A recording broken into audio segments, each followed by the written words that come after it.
case briefs, and so much more. LSData's got what you're looking for. Angus Chemical Co. and Glendora Plantation Inc. engaged in a legal dispute in 2015. The case focused on the interpretation of the term replace in the right-of-way easement option agreement between the two parties. The district court initially ruled in favor of Angus Chemical Co., stating that the term replace was unambiguous. The United States Court of Appeals for the Fifth Circuit found that the district court had erred in its decision due to ambiguity in the agreement. The legal rule in this case required the Louisiana Civil Code to be used to interpret contracts.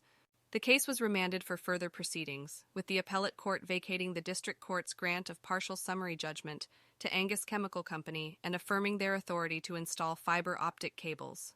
The court also instructed the district court to reconsider Glendora's motion to compel discovery regarding Angus's profits at the Sterlington plant, which had been previously denied. Case briefs, and so much more. LSData's got what you're looking for. Visit lsd.law, elevate your mind. Leave the stress of climb.